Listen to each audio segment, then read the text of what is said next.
Welcome to the Plaid Sheep Oracle. This is a collective reading. The aspect that's happening today is Venus in Cancer squaring the nodes of the moon in Aries and Libra. If you're watching this at a different point, it may be that Venus is squaring your nodes.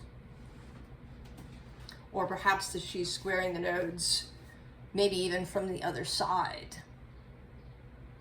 Perhaps from Capricorn. Or from Sagittarius if the nodes have already moved into Pisces, Virgo at that point. It's a very interesting message, and I think it's going to evolve as I go. So the first card that wanted to come out is Healing is Happening. You're not broken, trust the process, it's safe to soften. In the Aries reading that came out yesterday, I talked about this changing mode, a change in our modus operandi. Some people might refer to it as a rise of the divine feminine. But it's more a writing of the relationship between what we think of as masculine and feminine, or yang and yin.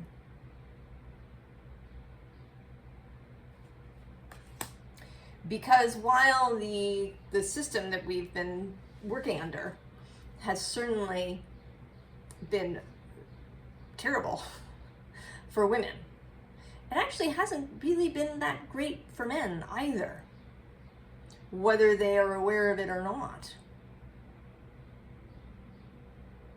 You can't really close off one part of that and have the other part, remain okay.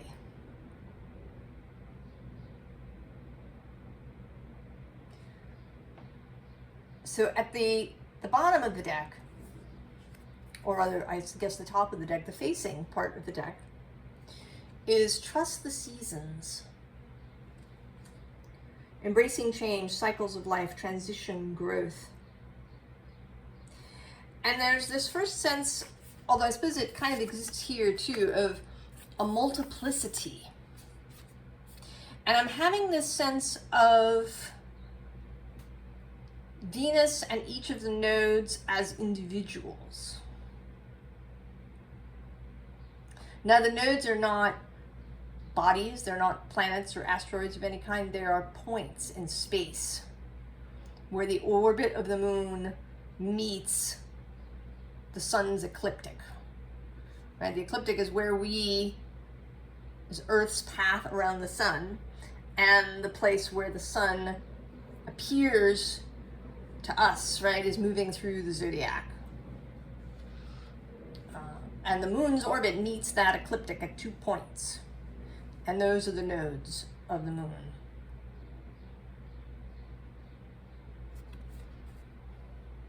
Now below this card, I am seeing just now, is this breathing rose. Heart healing, emotions, connection, time eases. Now the nodes of the moon, we often talk about them as the way that we move through life. The way that we do things, perhaps, the modus operandi. The south node being what comes really easily, what's second nature, kind of what you came in with. And then the north node is what you're moving toward.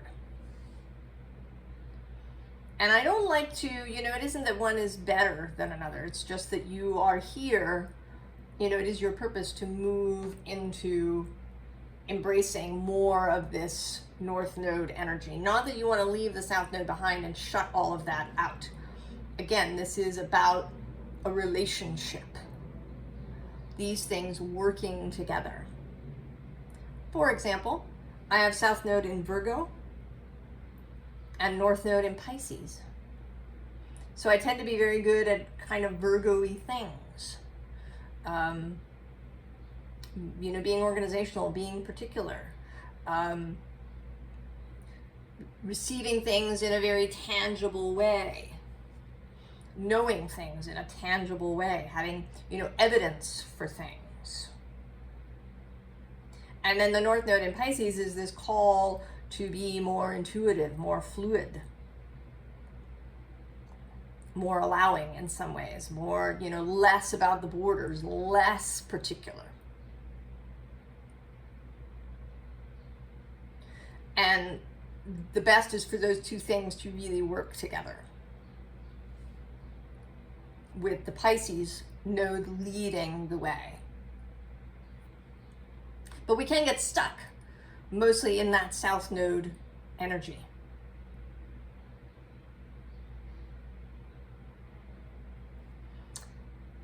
Now, the bottom of the deck is plant yourself here. Integration, embodiment, grounded action. And again, there's this sense of multiplicity. I want to say, Venus at the center and then the nodes on either side. That although this is a square, that it's kind of about Venus being an interpreter or a mediator, someone who brings two sides together and teaches them how to really work together. Here with Aries and Libra, the individual, the singular, and then the relationship. And the other aspect is that Aries and Libra, they are fire and air, and so they are a more masculine energy, even though Libra, is often associated with some feminine things like harmony and relationships and love and balance and these things. Libra is still air, intellectual energy. So this, integration, this improving relationship between these two broad ways of moving through the world.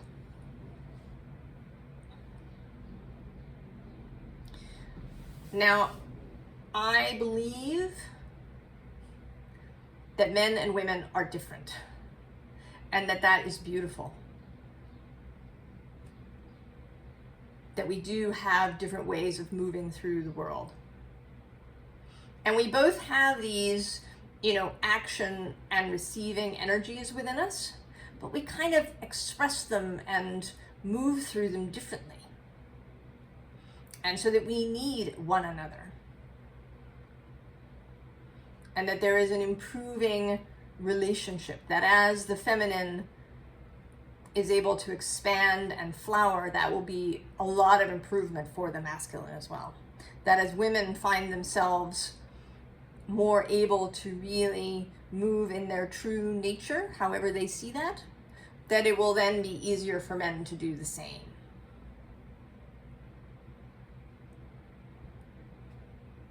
And so, when I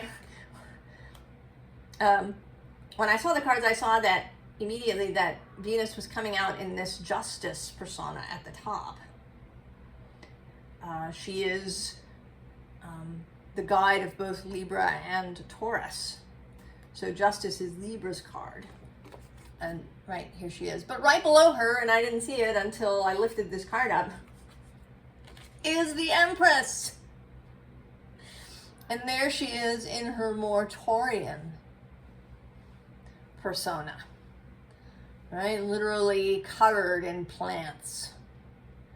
And you can just imagine that a lot of these plants are fragrant. That she walks around in this kind of beautiful cloud of fragrance and sensual experience. But there is also this justice aspect of wanting right relationship, of wanting harmony, of wanting integration.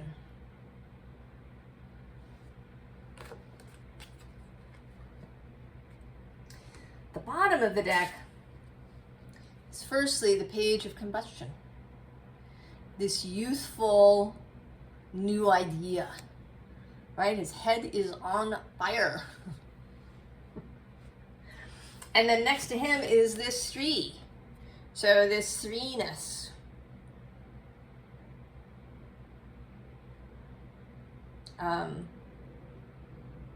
The one, the other, and then the unifying force.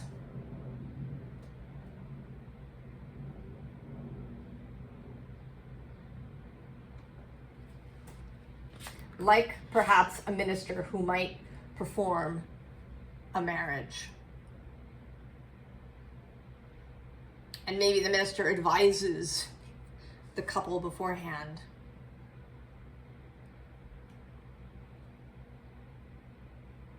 On, good communication. And then we have the Star. Here coming through really as that healing energy just pouring down. So here it pours, right? It pours down on all of us.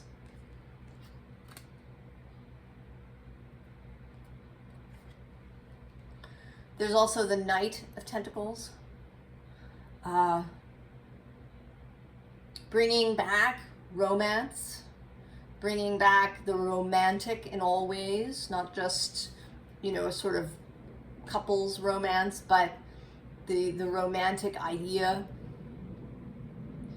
of nature and the sensual and the fluid. So the nodes of the moon are of the moon. They have a strong emotional component. What have we been cutting off that now can perhaps be allowed to return? 4 of Aether, 4 of Swords. And again, this sense, right, this sense of the peacemaker, this dove with these red poppies, and we able finally to relax, to be at ease, to receive this.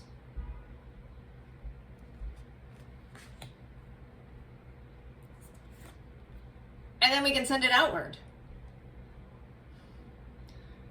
Right, and this 8 of Combustion always looks to me as, fireworks being sent up from the surface.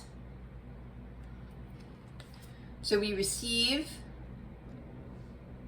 and then we can spread out to others who maybe are not open to this kind of cosmic energy.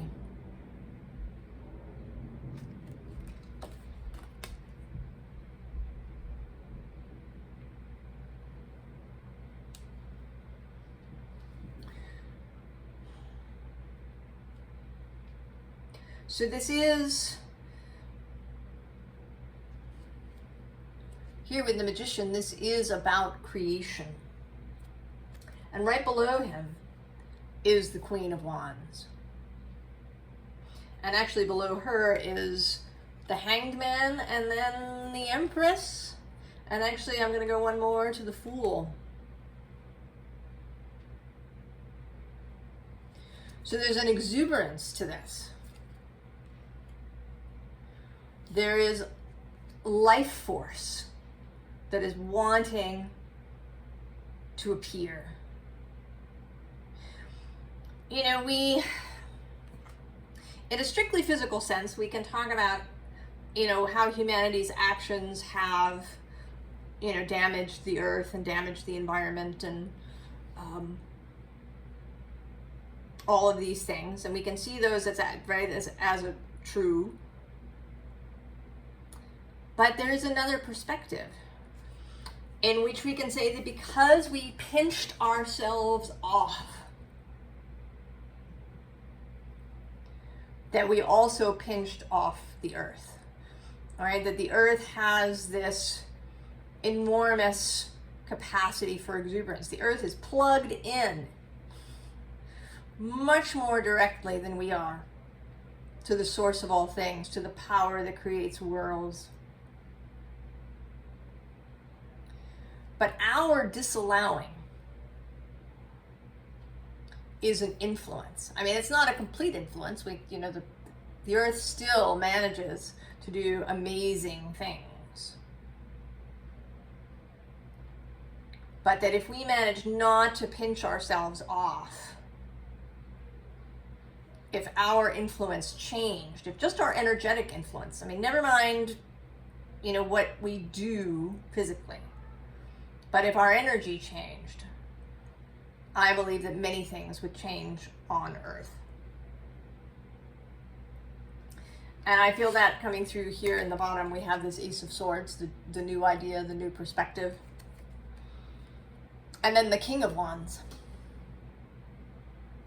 to go with the Queen. Right? Those two coming together in a generative way.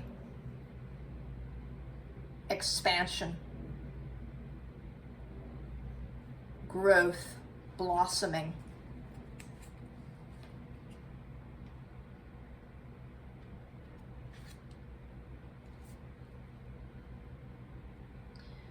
So we have this Page of Cups, or not Page of Cups, I'm sorry, this Four of Cups. But maybe there's something about it that feels pagey today. She doesn't, this particular Four of Cups usually doesn't come through for me as apathy, but as daydreaming. As harnessing, and I don't even want that word, harnessing. I don't know what word I want. The energy of dreaming, of the everyone, of the creational space. Both in this dreamy way, and then taking the action. Here, this Ten of Pentacles, where there's been building going on, right? The woman and the dragon have been creating this together. So working together, working with someone who is very unlike you, who may have a very different way of approaching life. But you are working together, yang and yin, together.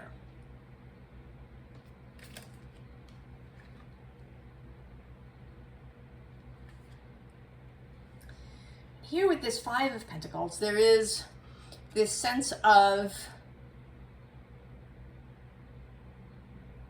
the wake up. Both this butterfly and this lizard are wanting to wake up this person, to have her lift her head and see. And this kind of feels like the square in this arrangement. Venus squaring. Cancer, is love and home and the tending of things. It is nurturing, it is stewardship. It is care. But it can slip, right, into controlling. Wanting to control that which is being tended, so that it comes out exactly the way I want it. The way that you might attempt to control a child into doing just what you want. And you might even have really good motives that you want your child to be successful and happy in life. And that in order to do that, they need to do X, Y, and Z. But that excess control doesn't allow the blossoming that wants to happen.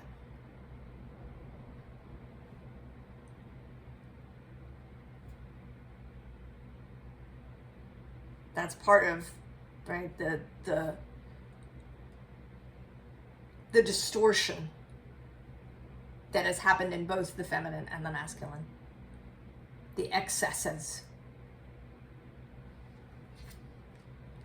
Then we have another king, the King of Swords.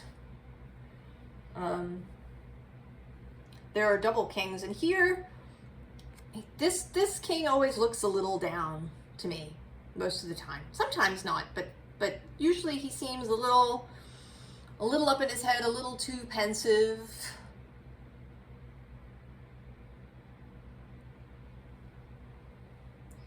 Air energy gone wrong.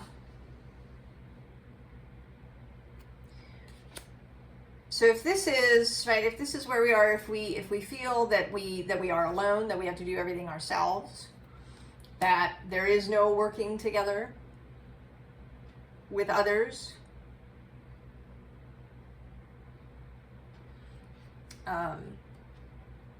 or that we, that we get stuck in our heads, that there's a controlling aspect, that we have to strategize every last thing. This Venus energy wants to loosen that up.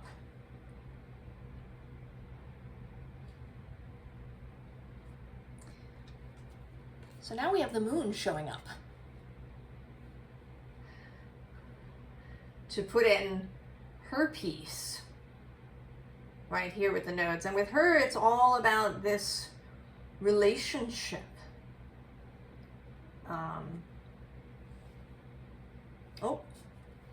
Just looked at this card. It's the Six of Air. It's under there. The changing of mind, the ability to shift mental perspective. And right below that, yes, is the Empress. And below her, transformation.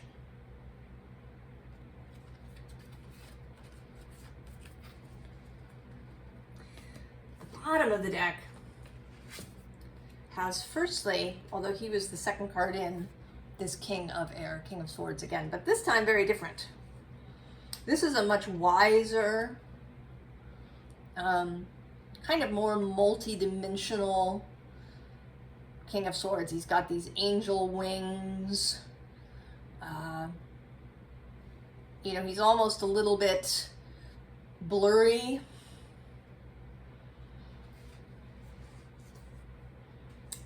He's got these, kind of this bird mask that allows him to see into these alternate dimensions, to see from the perspective of birds.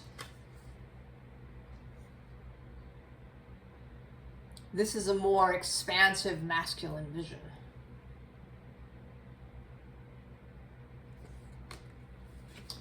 At the very bottom of the deck, we have the Two of Earth. And then here we have the Two of Air. So this, right, this dynamic. The shifting, the moving, the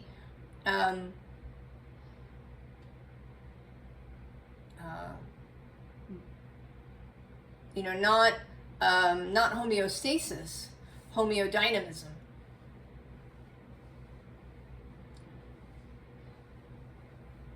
Keeping things fluid, being flexible, shifting and changing, right? The dance of life.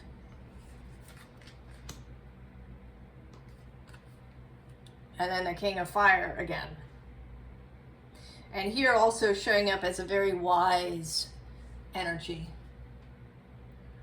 A kind of grandfather energy, perhaps, or a wizard, or, some sort of master of healing, maybe a shaman kind of energy. Another aspect of the masculine.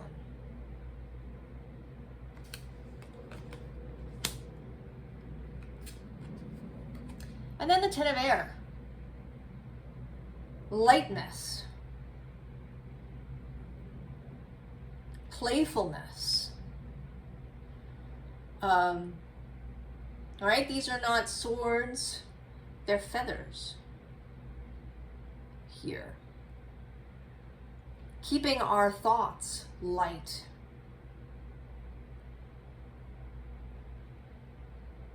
Keeping things in motion too. There's a sense of motion. We think of feminine energy as receptive, but that doesn't mean that it is motionless. Right? Just as there is a flow in a river or even a lake, there's currents in water. There's even movement in earth, right? The earth moves both tectonically, but also the earth responds to the moon. There is earth tides. It's just that they're so small that they're hard to perceive. But the earth does move as the water does with the orbiting of the moon. So even in the spiritual community, I think we have, there's a tendency, because we come up with phrases or, little descriptive metaphors, that we kind of box in this, feminine versus masculine. We say the feminine is receptive and the male is active. The feminine is passive and the masculine is aggressive. Right? But it is more complex than that. And to talk about them this way is also to talk about them as separate. And they are not. They work with one another in partnership. It is a dance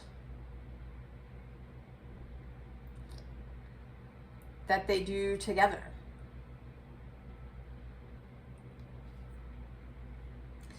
Now this last row, I'm actually going to start at the bottom. It says the mystery, right? And that's another thing. To name everything, to describe everything, to put it in a box, is to lose the mystery.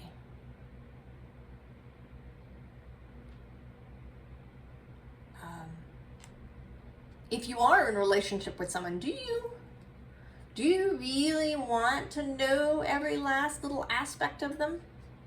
Or isn't it more fun, more interesting, if there is something that's a mystery?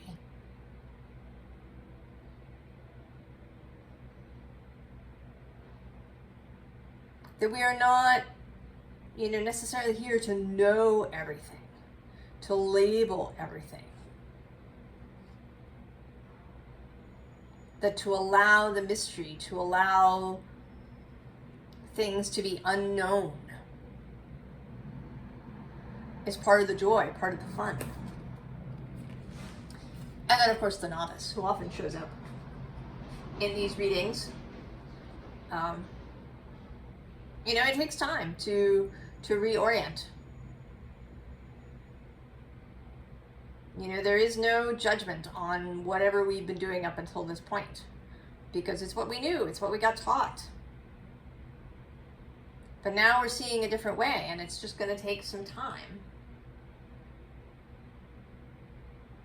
to, get practiced at it.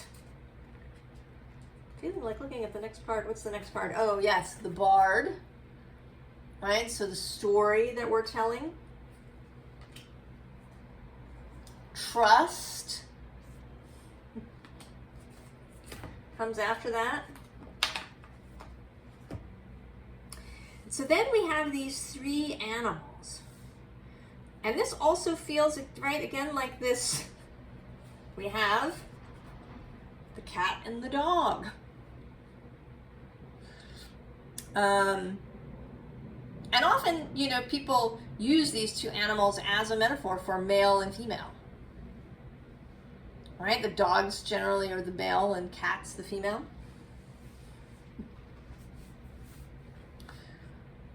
So these, right, these two energies, and then between them is the owl, the wisdom. Also the ability to turn her head 270 degrees, almost all the way around. And therefore, right, having more perspective, a greater ability to see, as Venus does.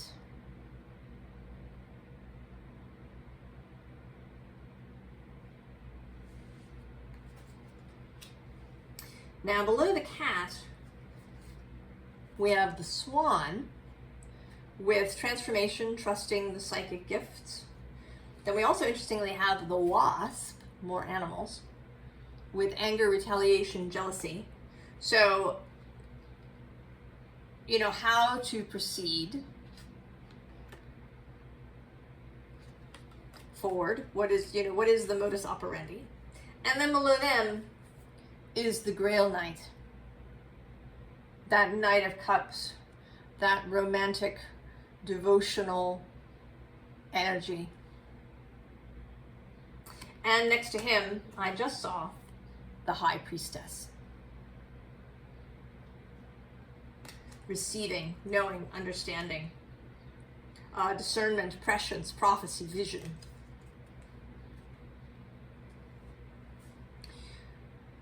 So we have our three companions. They're learning how to be together. It's a little bit of a personal synchronicity for me. I have a friend who has a couple of owls that have taken up residence in her backyard, and her dog likes to hang out and watch them. An owl has actually come up in reference to my cat in a story that's too long for me to tell. So maybe there is something here for you about cats and owls and dogs. And then we have wealth and love. And wealth in its most expansive sense. All the wealth of the universe, of everything, of, you know, flowers and fruit and snow and starling murmurations and clouds of butterflies and ice cream sundaes and warm hugs and, you know, that fabulous new pair of shoes or the new art supplies that you bought, or the feeling of freedom of lying in a hammock on a summer day or bathing in the ocean or leaning up against a tree. Everything, all of the wealth, everything, anything you have ever pinched off from yourself, anything you have pinched off from others by feeling jealous, envious, resentful, judgmental,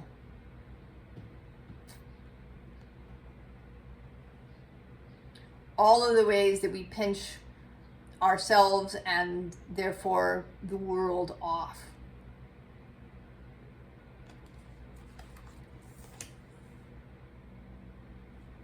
So, advice. Well, we start here with the Muse of Materials. Cross the bridge. Go towards the roses. Right underneath this is the 10 of Materials. Right, one on the other side of the bridge. And actually the Knight of Materials is there waiting. Another knight. Cross the bridge. Go. Interestingly, below that is the Tower. So be prepared for things to change once you cross the bridge. The bottom, the Moon.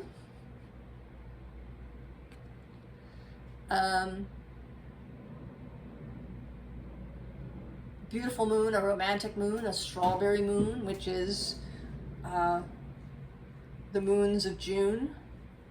The full moon in June is usually the strawberry moon, when strawberries ripen here in the northern hemisphere. And this June we have 2 moons happening within that are both full moons in Capricorn. 2 moons through Cancer season.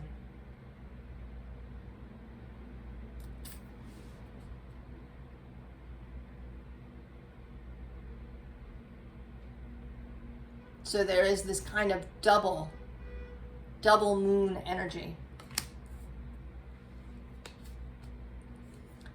5 of materials, yeah, if you're stuck in here, let the music take you. Join the dance. Right? Go through the door that's lined in roses.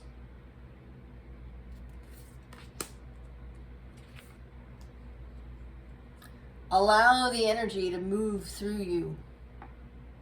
You know, that's a way that we pinch ourselves off. And sometimes we do it even in spiritual circles, right? We, we have to protect ourselves energetically. We have to walk around in an energetic bubble. There is a lot of that shows up. A lot of a kind of fear-based, anxiety-based energy that shows up.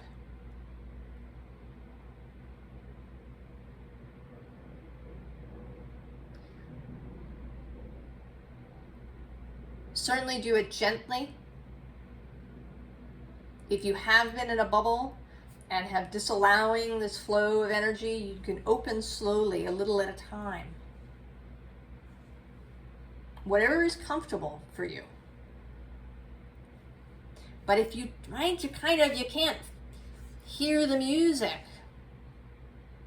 if you're in the bubble.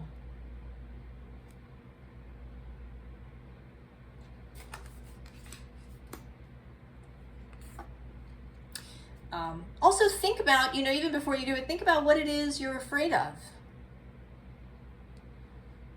What is it that you fear? Consider that. Maybe, have some contemplation around it. Are these fears well-founded or not? Do you have them because somebody told you you should?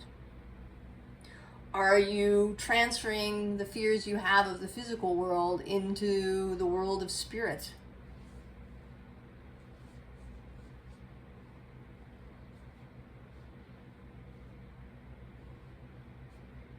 Is there a tightness? Where is the tightness, if you consider this? Where in your body do you close up if you think about letting in the energy?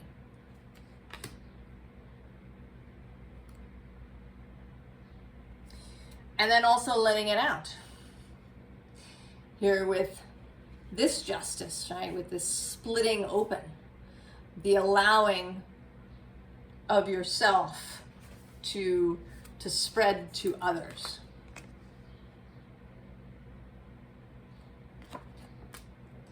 Allowing this new self after you've passed through this gorgeous gateway. Allowing others to see yourself when you come out the other side. To see you. And then the Muse of Voices. An openness to a softer mind. That you can still be, sort of mentally clear. You can still be quick. smart, bright, witty. But maybe you don't have to be sharp. You know, we think of, right, mental sharpness. But it's a tricky word, sharp. Right? It implies cutting something.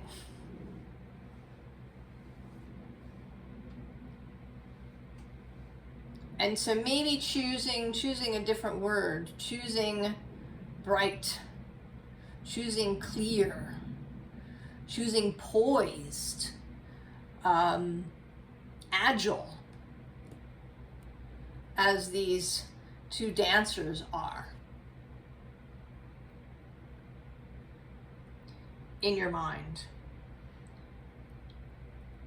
Right? And this feels like this, with the moon here in this card, this pink moon. Right? This feels like this dance of the masculine and the feminine, of intellect and heart, of action and receptivity.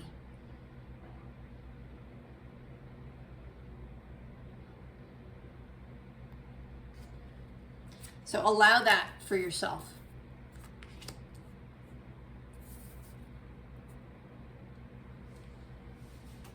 Allow this dance. And allow yourself to be who you are in this, you know, on this line, on this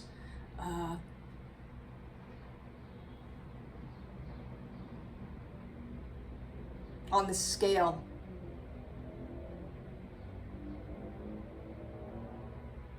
Even if it's, you know, not what you were told you should do. If you feel a call to be really soft, to move through the world as a lover, to be a lover even in an argument, to find other ways, you know, than waging war, going into battle. If you are called to that, allow it for yourself.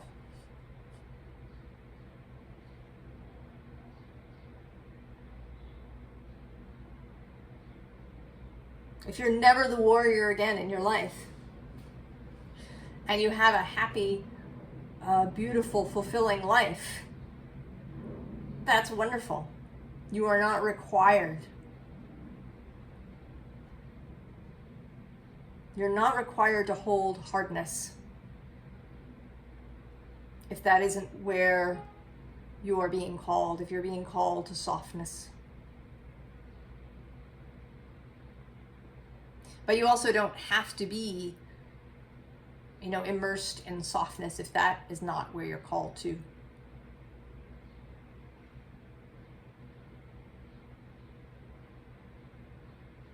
Allow yourself to be and to go where you're called. That is the node, right? Calling towards your north node.